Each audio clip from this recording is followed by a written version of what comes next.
বলতেছিলাম কুরবানি নিয়ে, যেহেতু সামনে কুরবানি, আমি কোরআন থেকে আয়াত করেছিলাম ফালাম্মা বালাগা মাহুস সাইয়া ক্বালা ইয়া বুনাইয়া ইন্নী আরা ফিল মানামি আন্নী আযবাহুক।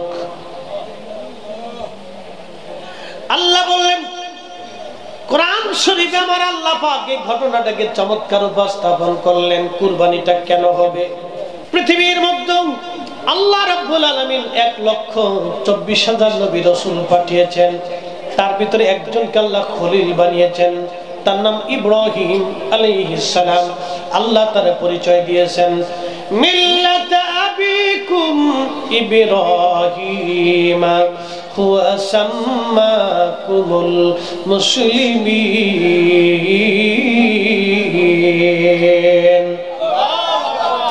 আল্লাহ বলেন তোমরা ইব্রাহিমের মিল্লাত, তোমরা ইব্রাহিমের দল, তোমরা ইব্রাহিমের মিল্লাত। তোমাদের বাবা ইব্রাহিম যিনি তোমাদের নাম রেখেছেন তোমরা মুসলমান। মনোযোগ দিয়েন, ইব্রাহিম আলাইহিস সালামের 80 বছর পরে আল্লাহ একটা সন্তান দিলেন। এই সন্তানের নাম হযরত ইসমাঈল আলাইহিস সালাম। 99 বছর বয়সে আল্লাহ আরেকটা সন্তান দিলেন, তার নাম হযরত ইসহাক আলাইহিস সালাম। ইসহাক আলাইহিস সালামের বেটার নাম ইয়াকুব আলাইহিস সালাম। ইয়াকুব আলাইহিস সালামের ছেলের নাম হযরত ইউসুফ আলাইহিস সালাম। মনোযোগ দিয়ে, ইসহাক আলাইহিস সালামের বেটা ইয়াকুব, এই ইয়াকুবের আরেক নাম ছিল ইসরাইল। সেই ইসরাইল এই বর্তমান ইসরাইল, অর্থাৎ ওই সূত্র অনুযায়ী তারা ইহুদি। হযরতে ইব্রাহিম আলাইহিস সালামের বেটা ইসহাক, ইসহাক আলাইহিস সালামের বেটা ইয়াকুব, ইয়াকুব আলাইহিস সালামের আরেকটা নাম ছিল ইসরাইল। ইহুদি বলা হয়। এরা সেই বংশ অনুযায়ী তারা, তার বেটার নাম হযরত ইউসুফ আলাইহিস সালাম। হযরত ইসহাক আলাইহিস সালামের মায়ের নাম হযরতে সারা আলাইহিস সালাম। আর ইসমাঈল আলাইহিস সালামের আম্মা জান হযরতে হাজরা আলাইহিস সালাম। হাজরা ইব্রাহিম খলিলুল্লাহর 80 বছর বয়সে একটা সন্তান আল্লাহ দিলেন। এই সন্তানটা দেওয়ার পরে আল্লাহ বলেন ফালাম্মা বালাগা মাহুস সাইয়া, যখন এই বাচ্চাটা বালেগে পরিণত হলো, 10 বছর বয়সে বালেগ হয়। কোন কোন বর্ণনাতে 7 বছর, কোন কোন বর্ণনায় 16 বছর পর্যন্ত ছিল। হযরত ইসমাঈলের বয়স যখন 16 বছর, তবে প্রসিদ্ধ মতবাদ যখন তিনি বালেগ হয়েছিলেন, কথাবার্তা বুঝতেন, সুন্দর কথাবার্তা বলতে পারতেন, তখন ইব্রাহিম খলিলুল্লাহ বললেন ও আমার সন্তান, আমি স্বপ্ন দেখলাম আমি তোমাকে জবাই করতেছি, কুরবানি দিচ্ছি। অ্যাটেনশন, এখান থেকে বাবা মার প্রতি আনুগত্য কি জিনিস বুঝে যাওয়াটা দরকার।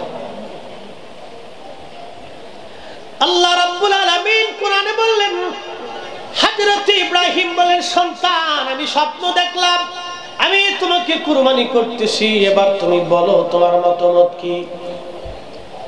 ফানজুর মাযা তারা, তুমি কি বলবা এবার তুমি বলো। তখন সন্তান বললেন ক্বালা ইয়া আবাতি ফাআল মা তু'মারু সাতাজিদুনি ইনশাআল্লাহু মিনাস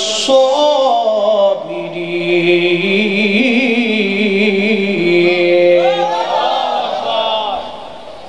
ছেলে বলতেছে আব্বা জান আপনি কুরবানি করিয়া দেন, আপনি আপনার স্বপ্নে যেটা দেখেছেন এটা প্রতিপালন করেন বাবা, আমাকে আপনি সবরকারী হিসেবে পেয়ে যাবেন, ধৈর্যশীল হিসেবে পাবেন। যুবকরে, এখান থেকে আমাদের একটা মাসালা জানতে হবে। হযরত ইব্রাহিম খলিলুল্লাহ বলেন বেটা আমি তোমাকে কুরবানি করব। ইসমাঈল আলাইহিস সালাম বলেন আব্বাজান আমি রেডি আছি, চিন্তা করা লাগবে না, আমি সবরকারীদের মধ্যে আপনি আমারে পাবেন। আর আমাদের দেশের ছেলেরা এখন বাবা মা মানে না, বাবা মার সাথে রাগারাগি করে, ধমক দেয়, গালি দেয়। আল্লাহ কোরআনে বলেন আমার বান্দারা তোমরা শোনো, ইম্মা ইয়াবলুগান্না ইনদাকাল কিবারা আহাদুহুমা আও কিলাহুমা ফালা তাকুল লাহুমা উফ। তোমার বাবা মা যখন বুড়া হয়ে যায় তখন তুমি তার সঙ্গে এমন আচরণ করো যে আচরণে তোমার আব্বা আম্মা উহু শব্দটা পর্যন্ত যেন করে না বসে। ও কুড়িগ্রামবাসী, কুড়িগ্রামের মুসলমান, ইসমাইল কেমন বাবার আনুগত্যশীল ছিল। ডাকতে বলতেছে, আব্বা যান, কুরবানি করতে চান কুরবানি করেন, আমাকে সবরকারী পাবেন। কিতাবের মধ্যে আসছে ইসমাইল আলাইহিস সালাম 80 বছর পরে আল্লাহর সন্তান দিলেন। ইব্রাহিম খলিলুল্লাহ ফিলিস্তিন থেকে রওনা দিয়ে মক্কায় আসলেন। মক্কায় আসার পরে তিনি হযরত হাজেরা দেখে স্বামীকে নিয়ে গেলেন ঘরে। নিয়ে যাওয়ার পরে খাওয়া দাওয়া হলো, কথাবার্তা হলো, কিছুদিন কাটাইলেন। কাটানোর পর ইব্রাহিম আলাইহিস সালাম সন্তানকে বলেন, সন্তান রে, আমি স্বপ্ন দেখছি আমি তোমাকে জবাই দিচ্ছি, কুরবানি করতেছি রে বেটা, তুমি কি বলো বলো।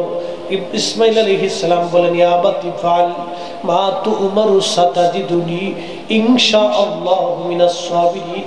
আপনি আমাকে সবরকারীর মধ্যে পাবেন, আল্লাহ চায় তো সবরকারী পাবেন, চিন্তা করা লাগবে না, আপনি আপনার কাজ সমাধান করে দেন।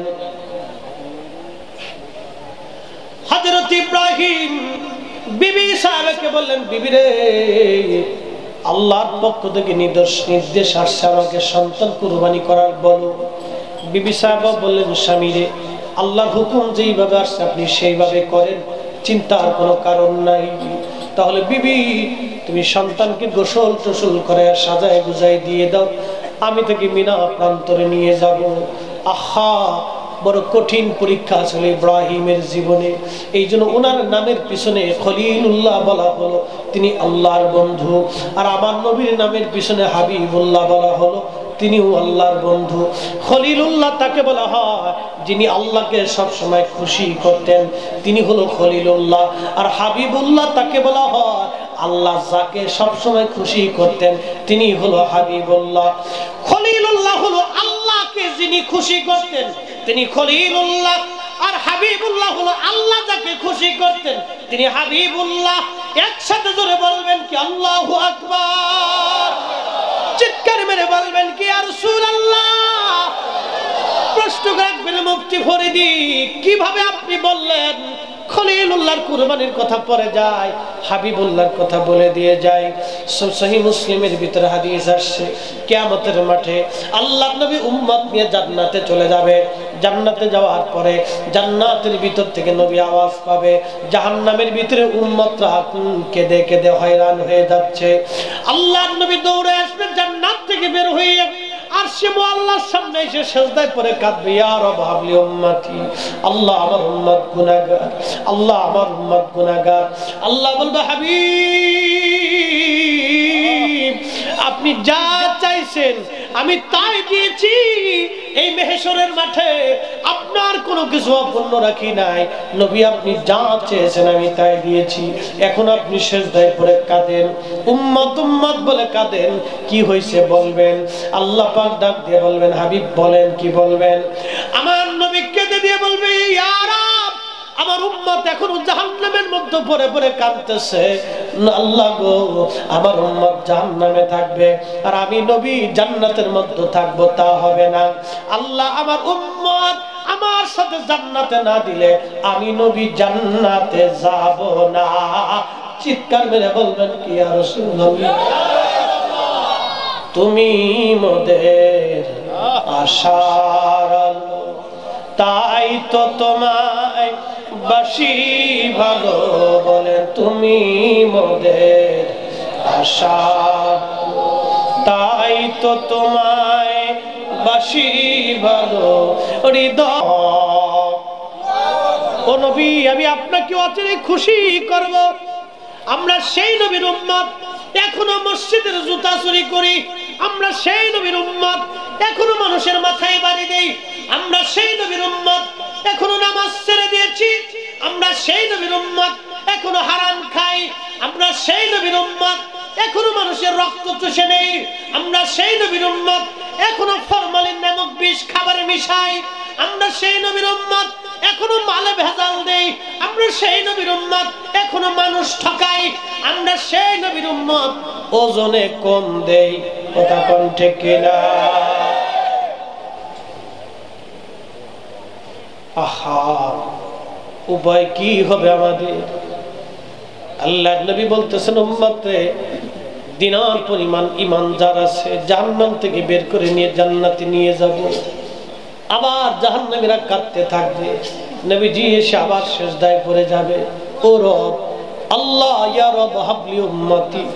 নবী গো কাঁদতে থাকবে আল্লাহর দরবারে, ইয়া আল্লাহ আমার উম্মত গুনাহগার, উম্মত পাপিষ্ঠ। আল্লাহ ডাক দিবে, হাবিব আবার আপনি কাঁদতেছেন, বলেন কি চান? বলে আমার উম্মত বড় গুনাহগার, এখনো জাহান্নামে আছে। নবীজিকে আল্লাহ বলবেন, হাবিব আপনি চলে যান। একটা সরিষা পরিমাণ ঈমান যদি কারো কলবের মধ্যে থাকে, আপনি তাকে উঠাইয়া জান্নাতের মধ্যে নিয়ে চলে যান। জোরে বলা যাবে কি সুবহানাল্লাহ? সরিষা পরিমাণ ঈমান যদি কারো কলবের মধ্যে থাকে, তাকে জান্নাতে নিয়ে চলে যান। এই জন্য আল্লাহ কোরআনে বললেন, ইন্নাল্লাযীনা কাফারু মিন আহলিল কিতাবি ওয়াল মুশরিকিনা ফি নারি জাহান্নাম খালিদিনা ফিহা আবাদা।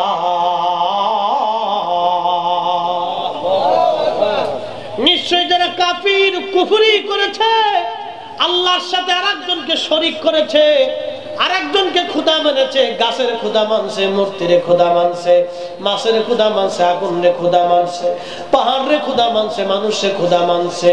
আল্লাহ পাক ডাক দিয়ে বলতেছেন, আমি আল্লাহ ছাড়া অন্য কাউকে যদি খোদা মানো, আমি আল্লাহর সমকক্ষ যদি কাউকে তুমি মনে করো, আল্লাহ বলতেছেন নিশ্চয় যারা এই কুফরি করলো, এই কবিরা গুনাহ করলো, নিশ্চয় এই কাফিরি কাজ যারা করলো, আল্লাহ বলেন মিন আহলিল কিতাব, আহলে কিতাবদের ভিতরে, ওয়াল মুশরিকিনা, মুশরিকদের ভিতরে, ফি নারি জাহান্নাম খালিদিনা ফিহা আবাদা, তারা চিরদিন পর্যন্ত ওই জাহান্নামের মধ্যে তারা থাকবে, চিরস্থায়ী জাহান্নামের মধ্যে তারা থাকবে, তারা কোনোদিন জাহান্নাম থেকে বের হতে পারবে না।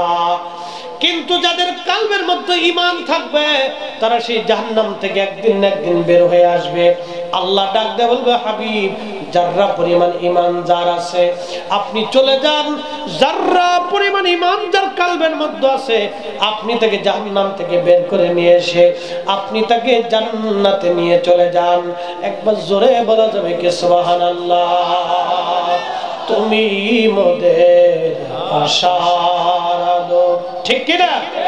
তাই তো তোমায় বাসি ভালো, বলেন তুমি মোদের আশার, তাই তো তোমায় বাসি ভালো। হৃদয় নামের ফুলদানিতে, হৃদয় নামের ফুলদানিতে গেথে রেখেছি প্রেমের মালা।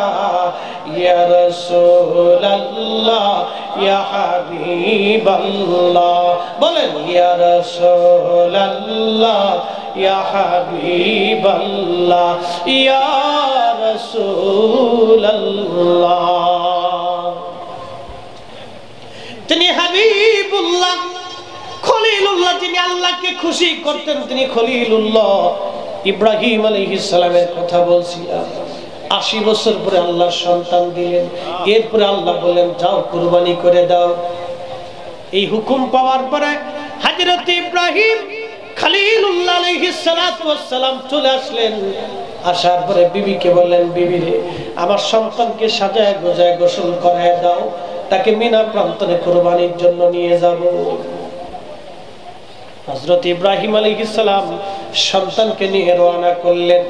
এমন সময় শয়তান আজাজিল, যে মানুষের সুরত ধরে আসতে পারত, তখন এই আজাজিল হযরত ইব্রাহিমের সামনে দাঁড়াইলেন। দাঁড়ায়া চিন্তা করলেন কোনো কাজ হবে না, কারণ আল্লাহর খলিলকে টলানো যাবে না, কারণ আল্লাহর খলিল তাকে কুরবানি করার জন্য নিয়ে যাচ্ছে। ঠিক এমন সময় হযরত ইব্রাহিম আলাইহিস সালামকে সে সুযোগ না পাইয়া ইসমাইল আলাইহিস সালামের কাছে গেল। ইসমাইলকে বলতেছে, ইসমাইল তুমি জানো তোমার আব্বাজান তোমাকে জবাই করার জন্য নিয়ে যাচ্ছে, তোমার আব্বা স্বপ্ন দেখে নাই, এইগুলি ডাহা মিথ্যা কথা, তোমাকে জবাই করে দিবে। তুমি যদি বাঁচতে চাও পিছন দিক থেকে তুমি পালায়ে চলে যাও। তুমি যদি বাঁচতে চাও পিছন দিক থেকে পালাও। লক্ষ্য করে ইসমাইল আলাইহিস সালামকে শয়তান ধোঁকা দিয়ে বলতেছে তুমি পিছন দিক থেকে পালাও। আমাদেরকে শয়তান ধোঁকা দেয়। শয়তানের কাজ হলো ধোঁকা দেওয়া। তুই মাহফিলে বসিস না, অ্যাটেনশন, হাইয়া আলাস সালাহ, নামাজের জন্য ডাকছে কে? জোরে বলেন, কে ডাকতেছে? আল্লাহ। হাইয়া আলাস সালাহ, তুমি নামাজের দিকে আসো। শয়তান আপনাকে কুমন্ত্রণা দিয়ে বলবে আর একটু পরে যা। ফজরের নামাজের সময় ঘুম থেকে উঠে গেছে, নামাজ আপনার ঘুম ভেঙে গেছে, আসসালাতু খায়রুম মিনান নাওম, মুয়াজ্জিন ডাকতেছে, ঘুম থেকে নামাজ ভালো। ঠিক তখন শয়তান আপনাকে ধোঁকা দেয়, আর একটু ঘুমা, পরে যা। ওই শয়তান করে কি আপনার হাত পা চিপ দিবে। দেখবেন যে ওই সময় এমন আলিশে ধরে, এমন ভাবে আপনাকে শরীরে চাপ দিবে যে শয়তান আপনার উঠতে দিতে চায় না, আর একটু পরে যায়। এখনো তো সময় আছে, জামাত 4:45, এখনো 1 ঘন্টা কেবল আজান দিল, আর একটু পরে যা। জামাত 5:30, এখনো কেবল আজান দিল, 1 ঘন্টা এখনো বাকি আছে, আর একটু পরে যা। শয়তান আপনাকে এইভাবে ধোঁকা দিতে থাকে। তো ইসমাইল আলাইহিস সালামকে শয়তান ধোঁকা দিচ্ছে, এই ইসমাইল তোমাকে ইব্রাহিম কুরবানি করবে না, এগুলো সব মিথ্যা স্বপ্ন, সে তোমাকে জবাই দেওয়ার জন্য নিয়ে যাচ্ছে, তুমি পিছন দিক থেকে পালা, বাঁচার জন্য চলে যাও, এখান থেকে থাইকো না। ধোঁকা দিচ্ছে। আল্লাহ বলেন ওয়ালা তাত্তাবিউ খুতুওয়াতিশ শাইতান, হে আমার বান্দারা তোমরা শয়তানের ইত্তেবা করিও না। ইন্নাহু লাকুম আদুব্বুম মুবিন, সে তোমাদের প্রকাশ্য দুশমন, প্রকাশ্য দুশমন। এই কুরবানির ঘটনার থেকে আমাদের অনেক শিখার আছে। অ্যাটেনশন, ইসমাইল আলাইহিস সালাম যদি ওই সময় শয়তানের কথা শুনে নেয় তাহলে সে কিন্তু ধ্বংস হয়ে যায়। সে শয়তানের কথা তো শুনেই নাই, কি করছে? 7টা ঢিল মারছে। মারহাবা বলবেন? কয়টা? এখনো হাজিরা কয়টা দেয়? 7টা মারে শয়তান রে। শয়তান রে এখনো হাজিরা 7টা ঢিল মারে। এখন আপনাদের কাছে প্রশ্ন, কোন হাজি যদি ওই শয়তানদের 7টা ঢিল মেরে এসে আবার সুদ খায়, মনোযোগ দেন, কোন হাজি যদি ওই শয়তানদের 7টা ঢিল মেরে এসে এখনো পিএস চুরি করে, তার মানে বোঝা গেল ও শয়তানদের ঢিল মারে নাই, ও হজ করে নাই, হজ বুঝে নাই। হজ বুঝানোর জন্য আল্লাহ নিছে, অত দূর পর্যন্ত নিয়ে আল্লাহ বুঝাইতেছে হাজি এখন আর শয়তান এখানে বাধা নাই, তোমাকে এখন শয়তান এখানে বাঁধা রাখি নাই। যদিও ইসমাইল আলাইহিস সালাম ঢিল মারছিল, কিন্তু এখন তোমাকে ঢিল মারাচ্ছে জন্য যে তোমার অন্তরের শয়তানকে তুমি এমন ভাবে ঢিল মারবে, প্রত্যেক নামাজের সময় যখন আজান হবে হাইয়া আলাস সালাহ, তুমি নামাজের দিকে আসো, তখন তুমি শয়তানকে ঢিল মারবা, তোমার অন্তরের শয়তানকে, নাফসানিয়াতের শয়তানকে ঢিল মারবা। সুন্দরী নারী দেখার পরে যখন কাম খায়েশ আসবে, সুন্দরী নারীর দিকে তোমার লোলুপ দৃষ্টি আসবে, তখন তোমার নাফসের ভিতরে একটা ঢিল মারতে হবে, এই শয়তান দূর হয়ে যা। যখন তুমি হারাম খাবার সামনে আসবে, অনেক দামি দামি খাবার, তখন নাফসের ভিতরে ঢিল মারতে হবে, এই শয়তান দূর হয়ে যা। যখন এই নাফস নামক শয়তানকে যদি আপনি ঢিল মারতে পারেন তাহলে আপনি হবেন অরিজিনাল বিজয়ী। কথা বলেন ঠিক না বেঠিক?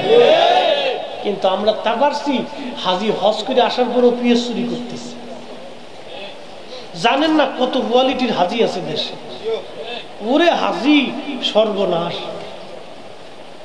বসুন্ধরা দিয়ে হাঁটে আর তসবি হাঁটার কই সুবহানাল্লাহ সুবহানাল্লাহ, শয়তান হাসে আর কই বাপরে বাপ তুই কত বড় সিটার রে।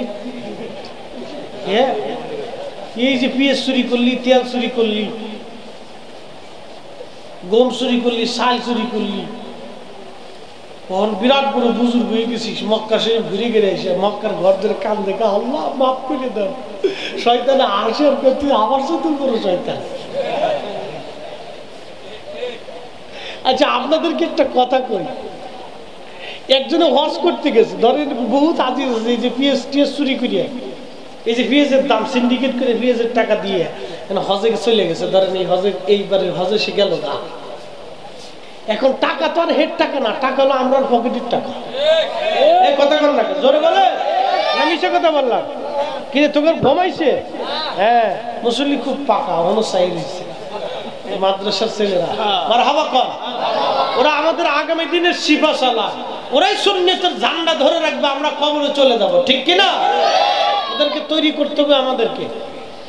বাড়ির গাছ যেভাবে যত্ন করেন, ফল পাওয়ার আশায় পানি ঢালেন, যত্ন করেন, সার দেন, ওষুধ দেন, এটা করেন সেটা করেন, প্রত্যেক দিন দেখেন গাছের দিক তাকায় থাকেন। এই বাচ্চাদেরকে আমাদেরকে ওইভাবে মাদ্রাসাগুলি, সুন্নি মাদ্রাসাগুলি এইভাবে আদর করে বাড়াইতে হবে, সন্তানের মতো আদর করতে হবে, গাছের মতো যত্ন নিতে হবে। তাহলে আপনি কবরে চলে যাবেন কিন্তু ওরা দুনিয়াতে থেকে যাবে। একদিন আমরা কবরে চলে যাব, ওরা ওয়াজ করবে। একদিন আপনারা কবরে চলে যাবেন, ওরা মাহফিল সাজাবে। আমরা কবরে থাকবো কিন্তু আমাদের নেকি আমাদের কবরে চলে যাবে। আমরা ওদের তৈরি করে যেতে হবে, কথা বলেন ঠিক কিনা? আল্লাহ কবুল করুক, বলেন আমিন। আমরা সন্তানকে তৈরি করতে চেষ্টা করি না, বড় সমস্যা হলো এটা। তো খুব মনোযোগ দিন। হাজি সাহেব এই টাকা পয়সা নিয়ে হজে চলে গেছে, যাওয়ার পরে এখন উটের গোশত খায়। কিসের গোশত? এটা যে উটের গোশত খাইতেছে, এই টাকা কি উনার না আমাদের? জোরে কর, আমাদের পকেটের টাকা।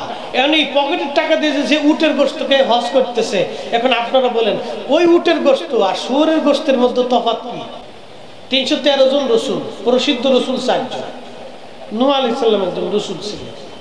যাই হোক, নূহ আলাইহিস সালাম নৌকা বানাইছে, মহাপ্লাবন। এই মহাপ্লাবন থেকে বাঁচার জন্য আল্লাহ বলেন নূহরে তুমি নৌকা বানাও। তো নৌকাটাও ছিল 3 তলা, 1200 হাত লম্বা। সুবহানাল্লাহ কি বাড়ি যা বলবে? কত হাত? তাও কত বড় হাত এবার বুঝাই।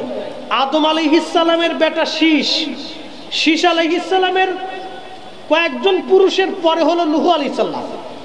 আদম সফিউল্লাহর ইন্তেকালের 250 বছর পরে নূহ আলাইহিস সালাম জন্ম নিছে। কত বছর পর? তাহলে আদম আলাইহিস সালাম ছিল 60 হাত, নূহ আলাইহিস সালাম মিনিমাম হলো 55 হাত লম্বা ছিল। সুবহানাল্লাহ বলবেন? কত হাত? যে মিনিমাম হলো 55 হাত লম্বা। 55 হাত একজন মানুষের হাত কত বড় লম্বা হইতে পারে? সেই হাতের 1200 হাত ছিল হলো একটা নৌকা, 3 তলা। একসাথে জোরে বলবেন সুবহানাল্লাহ। ওই আপনার টাইটানিক ফাইটানিক যা আছে সব ফেল হয়ে গেছে, ওইগুলোর কোনো ভ্যালু ছিল নাই। এত বড় ছিল না সেই নৌকা। সেই নৌকাতে উঠাইছে আপনার এই জলচর যত প্রাণী আছে সব উঠেছে, হাতি, ঘোড়া, সাপ, বিচ্ছু, এই পাখি পক্ষী, কুত্তা, বিলাই, ছাগল, পাগল যা আছে সব উঠেছে। উঠানোর পরে এই হাতি তো লাদে তো খুব কম লাদে না, আর তখনকার হাতি তো আরো বড় হাতি ছিল। হাতি লাদে, ঘোড়াই লাদে, গরুতে লাদে, এই ছাগলে লাদে, উটে লাদে, সব পায়খানা করিয়ে একতলা ভরে ফেলেছে, সব বাথরুম করে যখন ভরে ফেলেছেন নূহ আলাইহিস সালামকে আল্লাহ কোন বিপদে ফেলাইল। এত বড় নৌকা বানাইছি, তার একতলা লাগতে লাগতে শেষ করে ফেলাইছে আল্লাহ। সুবহানাল্লাহ বলবেন? আল্লাহ এখন কি জ্বালার পড়লাম, এটা নিবারণ কেমনে করি? আল্লাহ বলেন তাহলে এক কাজ করো, তুমি হাতির এই লেজ উঁচা করে ধরো। তাহলে কি হবে? আমি ধরতে বেশি ধরে। তা হাতির লেজ উঁচা করার পরে এই হাতির গোপন অঙ্গ দিয়ে আল্লাহ পাক একটা জন্তু পাঠাইলেন, এর নাম শুয়োর। খেলো, ওরা যেটা খায় এটা পচাটা খায়, আর আমরা যেটা খাই এটা আল্লাহ আপনাদের ভালোটা খাওয়া। কি কথা বলেন ঠিক কিনা? হ্যাঁ, এই যে বুঝে যাবে, এটা খাওয়ায় আল্লাহ। বিলাই আসলো কেমনে? বিলাইয়ের কথা কয়ে দিয়েছে, বলবো বিলাই কেমনে পাইলেন দেখেন। ইঁদুরে চিনছেন তো? এই শয়তানের আড্ডি, খুব মারাত্মক শয়তান। হেতে করছে কি, আপনি নূহ আলাইহিস সালামের নৌকার ভিতরে যাইয়া তক্তা এই কাটতেছে, খালি তক্তা কাটে, গম খায়, ধান খায়, চাল খায়, এগুলো সব খাইয়ে খেয়ে শেষ করে ফেলায়, কুটকুট কুটকুট করে খায়। তো নূহ আলাইহিস সালামকে আল্লাহ কোন জাতি আমার কাছে ফাটাইলা, হেতে আমার চাইল ডাল সব শেষ করে দিতেছে, আমার তত্ত্ব মত্ত সব ফুটে করে ফেলাইতেছে আল্লাহ। আল্লাহ কয় তাহলে ওটা দাবড়াইতে হইব। কহ এক কাজ করে নুনু, তোমার হাতে লাঠি আছে না? বলো হ্যাঁ আছে। সিংহর নাক বরাবর একটা বাড়ি দাও। সিংহের নাক বরাবর নূহ আলাইহিস সালাম একটা বাড়ি দেওয়ার পরে সিংহ একটা জোরে হাসি দিছে, হাসি দেওয়ার সাথে নাকের ভিতর দিয়ে একটা বিড়াল বের হয়েছে। আসতে কইলেন কেন? বলতেছেন হুজুর আপনি কিসে গাইতেছেন? না, ইমাম ইবনে কাসিরের কিতাব থেকে বলতেছেন। আল্লাহুম্মা সাল্লি